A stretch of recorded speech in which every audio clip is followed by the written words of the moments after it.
E aí galera, sejam bem-vindos ao canal. Tá assistindo esse vídeo de manhãzinha? Então pega um cafezinho, coloca um fone, pode ser o Confio mesmo, e curte as histórias. Ah, e só pra avisar, caso você não esteja vendo esse vídeo de manhã, você agora tá me devendo o abração. A vizinha gritou comigo porque colhi minhas frutas antes que ela pudesse roubá-las. Moro em uma área muito rural e sou agricultor. Claro que tem um monte de terra e tem um pedaço de terra que margeia a estrada do nosso bairro onde tem umas ameixeiras. Para deixar claro, esta é a minha terra, essas são as minhas árvores, e há uma cerca. Esta manhã decidi ir colher as ameixas bem cedo, 7 horas da manhã, porque vamos ter uma onda de calor por aqui.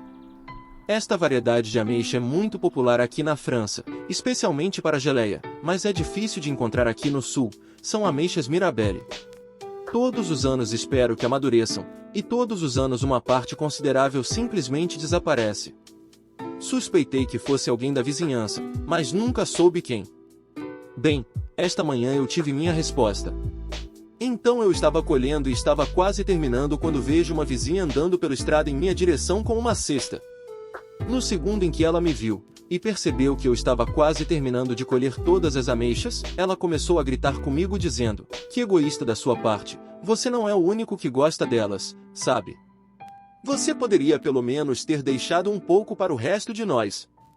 Para deixar claro, este é um bairro pequeno. Em uma pequena aldeia. Ela sabe. Ela sabe que eu sou dono da terra. Ela sabe que sou agricultor.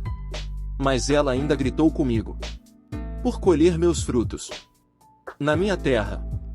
Eu apenas disse a ela que sei que as pessoas gostam deles, e é por isso que estou fazendo geleia, e a lembrei onde e quando ela encontraria, no mercado dos fazendeiros, caso quisesse comprar um pote ou dois.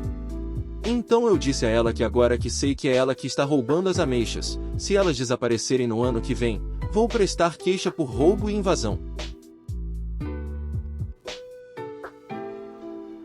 Eu sou babaca por não querer falar com minha sogra e fingir que ela nem existe nos lugares que estamos juntas? Eu sou babaca por não querer mais contato de nenhum modo com minha sogra? Tenho um relacionamento com meu namorado há 5 anos. Há mais ou menos 3 anos atrás comecei a frequentar a casa que ele morava na época com os pais. Hoje em dia nós moramos juntos, eu me dava super bem com a mãe dele. Já cheguei a contar coisas muito íntimas minhas para ela, íntimas mesmo, que demorei 2 anos de relacionamento para falar ao filho dela. Eu gostava muito da companhia dela, sempre falava coisas da minha semana e etc. Sem mentira, eu considerava ela como uma segunda mãe. Mas hoje em dia não quero mais nem saber dela, e aqui vou listar os motivos e ocorridos. Acredito que foi em dezembro de 2021, eu estava na casa dela e aparentemente esqueci meu pijama no banheiro dela. Ela então foi falar para o meu namorado que havia deixado roupas íntimas lá e queria que eu tirasse meus amigos, o meu pijama era de panda e comprido. Só para esclarecer, então fui e tirei. Ela ainda teve a capacidade de me falar que só pediu porque o meu sogro poderia ver e vou falar igual ela me disse. Você sabe como um homem é. Naquele momento eu engoli seco, dei um sorriso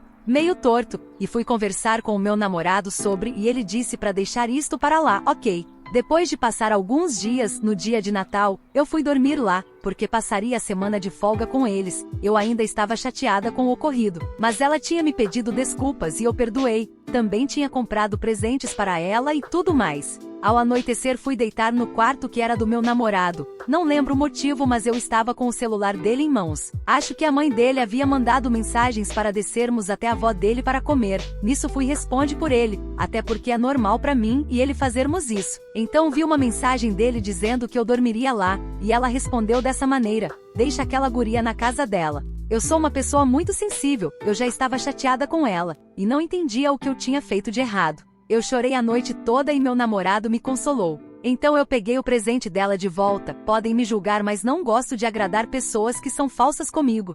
Dormi lá e não direcionei a palavra com ela no dia seguinte. Depois deste ocorrido lembro que meu namorado a confrontou, na frente do pai dele, eles brigaram e ela chorou. Me pediu desculpas e eu, boba, perdoei. Agora chegamos na parte importante. Ano passado meu namorado e eu começamos a morar juntos. E achei que finalmente viveria em paz com ele. Neste decorrer do tempo eu não falava mais tanto igual antes com a mãe dele, só de maneira formal. Nos 2 primeiros meses que moramos juntos, todo o fim de semana ela nos ligava querendo que fossemos almoçar lá. E como eu não queria ser chata, eu sempre dizia sim. mas chegou num ponto que ela não ligava mais e simplesmente aparecia para nos buscar para ir lá. Isso era chato porque ao chegar na casa dela, ela simplesmente me maltratava, me dando respostas grossas e coisas do tipo. Então paramos de frequentar a casa dela aos poucos, mas nunca impedi meu namorado de ir sem mim. Ele não ia porque não queria, mas ela simplesmente nunca parou de ficar indo na nossa casa. Não era às vezes, e sim todos os dias, no horário do meio-dia para levar marmitas para meu namorado. Ele nunca pediu, e eu ia me irritando com isso, mas nunca falei nada, só fui me afastando.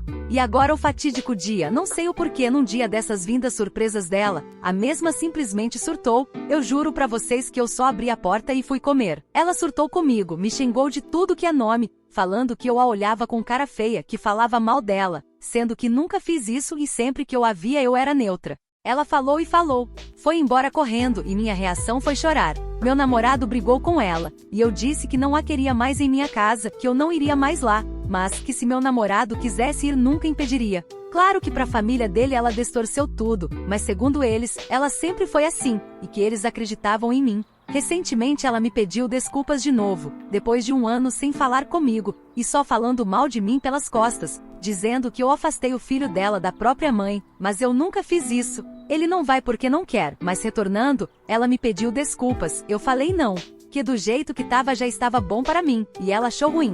Mas eu sei que se eu perdoar vai acontecer tudo de novo, e realmente está bom para mim assim. Meus parentes dizem que devo perdoar, que viver assim não é bom, devo pensar no futuro e etc, que se eu perdoar vai ser melhor para mim, porque um dia terei filhos e essa convivência vai ser difícil. Posso até perdoar, mas eu não quero convivência, até porque não fiz nada para ela me detestar tanto. Mas eles dizem que devo ter convivência também, porque é a mãe de meu namorado. Eu sou babaca? Um combo de Karins no supermercado. Bom, é a primeira vez que escrevo aqui, então não sei muito bem como fazer, desculpe qualquer erro. Acabei presenciando um combo de Karins em um supermercado, então achei que poderia ser interessante. No país onde moro é comum as pessoas fazerem uma grande ida às compras por mês, logo após receberem o pagamento. Não sei como funciona em outros países, mas só para avisar, na primeira semana do mês, é impossível ir ao supermercado sem saber que você vai esperar pelo menos 1 hora na fila, em um bom dia. Então aqui vai a história, eu estava comprando para minha casa e meu pai estava comprando para a casa dele. Meus irmãos Joe de 17 anos, Emily de 15 e Manuel de 3 anos, estavam com meu pai. Terminamos nossas compras, e na hora de pagar nos dividimos em 2 filas de caixa. Eu fui para uma linha regular e meu pai foi para uma linha de atendimento prioritário. Emily tem Asperger, acho que é assim que se escreve, e paralisia cerebral, é quase imperceptível devido a anos de fisioterapia. Manuel tem um grau diferente de autismo, o tipo mais comum em que você vê as crianças não comendo, se recusando a falar, tendo explosões de raiva, etc. Não é tão grave quanto ele não conseguir falar, mas se algo incomoda, ele fica com raiva. Confesso que se eu estivesse no lugar dos meus pais, não teria paciência para lidar. Então lá estávamos nós, eu na fila do caixa da direita, e meu pai na da esquerda. Minha fila era muito mais longa, com cerca de 5 carrinhos de compras cheios à minha frente, mas a fila do meu pai só tinha 2, e ele era o último de sua linha. Não sei quem foi a primeira pessoa porque não prestei atenção, mas alguns minutos depois, vi uma mulher com fogo nos olhos se aproximando do carrinho de compras do meu pai. Ela estava com o marido e um carrinho de bebê com uma criança muito pequena, talvez de 6 meses ou menos. Embora não houvesse ninguém atrás do meu pai e as 2 filas fossem longas, ela estacionou o carrinho de bebê bem ao lado dele, quase empurrando meus irmãos que estavam parados ali. Quando ela viu o pequeno Manuel sentado em uma caixa de leite dentro do carrinho, sua raiva não foi embora, ela só teve que encontrar outra vítima. Ela não podia mais gritar com meu pai,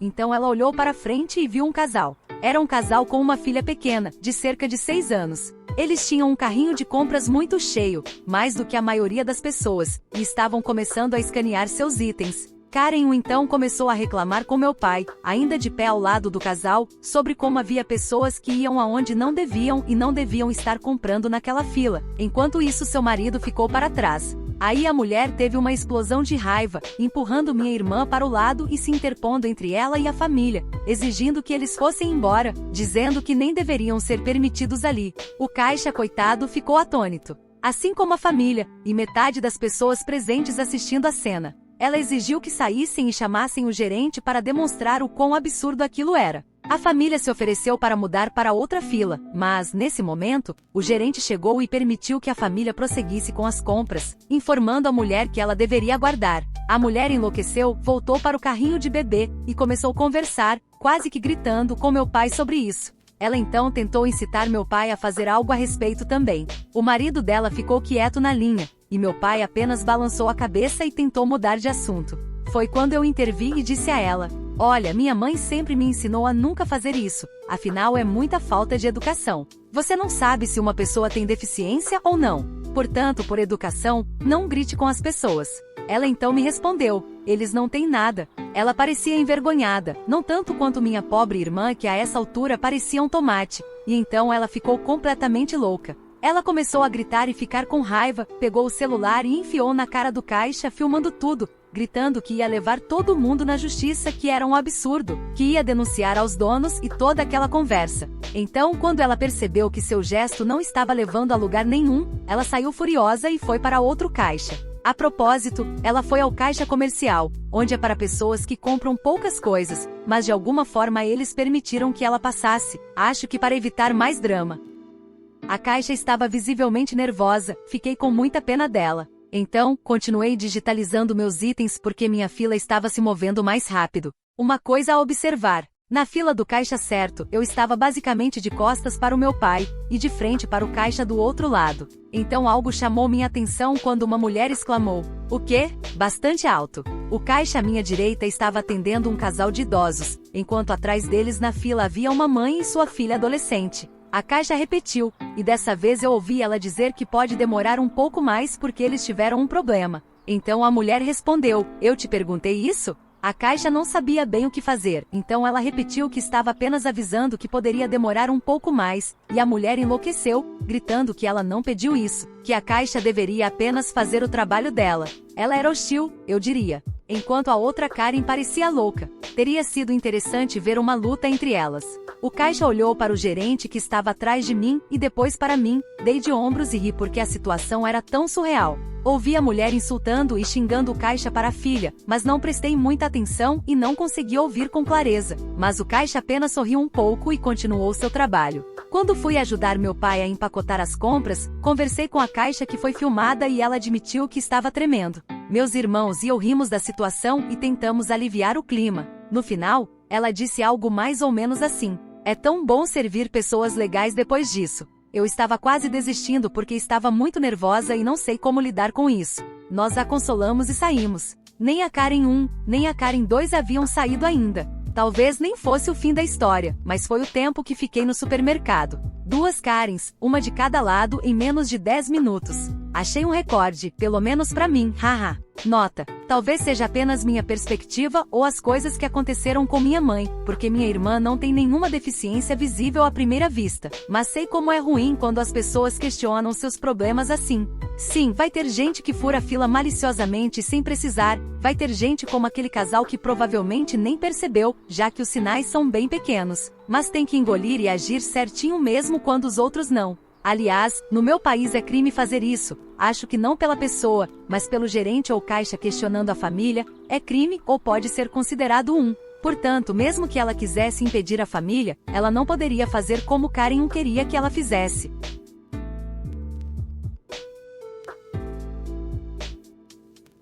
Um novo líder de equipe. É história. Isso foi há alguns anos, quando trabalhei para uma empresa que prestava serviços de para um fabricante de caminhões. O líder da equipe responsável quando comecei lá queria uma transferência para ser um gerente de projeto e conseguiu um novo cargo. Então, nós éramos um team lead curto e ao mesmo tempo eu deveria substituir como técnico de para o departamento de CEO, tinha um contrato temporário chegando ao fim de seu mandato e se candidatou ao cargo de team lead. Obviamente, minha empresa esqueceu de perguntar ao líder de equipe que teria que ser substituído se o cara estivesse apto para isso, então esse cara conseguiu o emprego. Mais sobre isso no final. E a partir desse momento estamos em uma ladeira em direção a um desastre. Aprendemos rapidamente que o novo líder de equipe é um microgerenciador, sem habilidades pessoais, com um período de memória bastante curto. E ficamos muito irritados porque aquele cara estava no escritório mais raramente do que você encontra um sapo em um carrossel. O antigo líder da equipe estava sempre em seu lugar. Na maioria das vezes, você só o via por volta das 11 horas quando ele entrava no escritório, apenas para desaparecer por horas apenas alguns minutos depois em um de nossos pool cars. Ou seja, nós, técnicos, tínhamos um veículo a menos que precisávamos dirigir dentro e fora da fábrica para fazer nosso trabalho. Prestamos serviços de TI não só para aquela usina, mas para metade do estado e partes do país vizinho.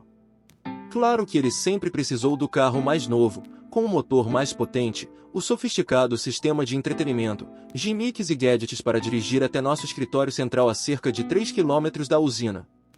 Apenas para estacioná-lo lá e ir a uma reunião realmente importante. Ele não se deu ao trabalho de usar um dos VW-App que tínhamos em nossa piscina também. Não, tinha que ser a caminhonete VW Golf.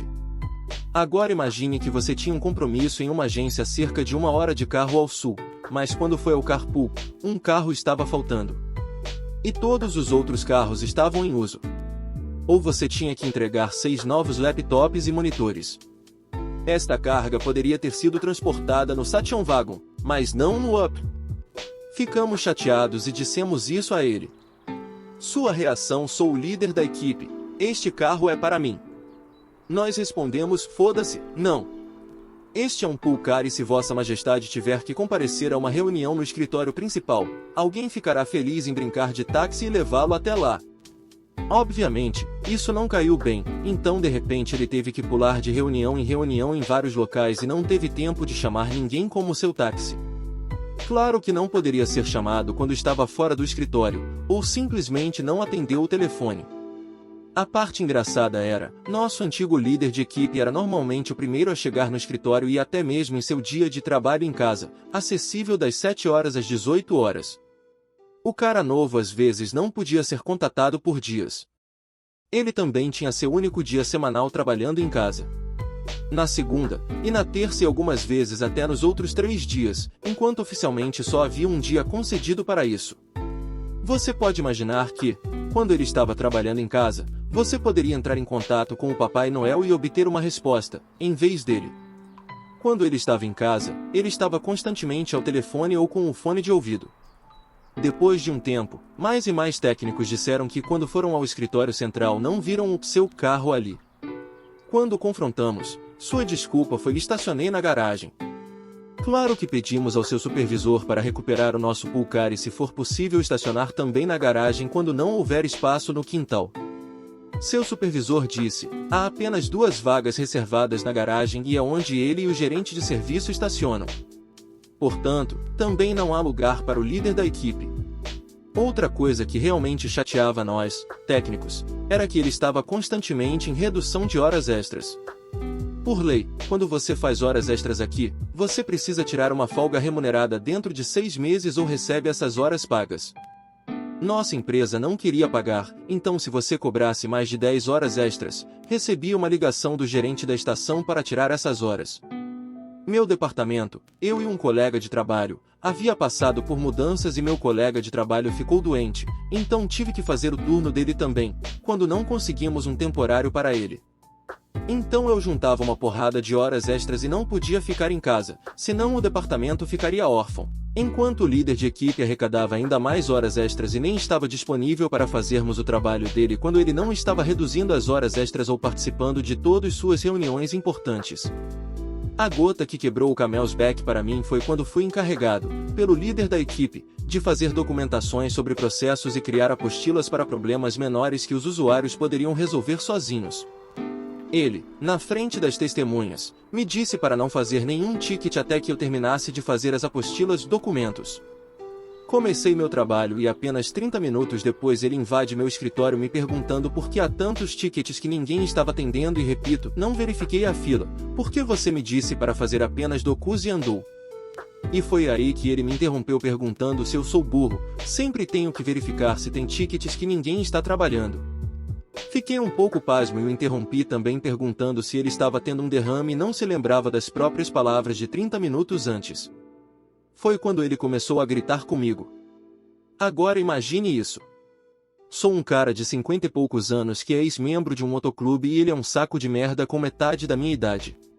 Levantei-me e resmunguei de volta que ele tem 30 segundos para sair do meu escritório ou vou arrastá-lo pelas orelhas e que a partir de agora exijo todas as tarefas, exceto minhas passagens, por e-mail com o gerente da estação e o serviço gerente na CC.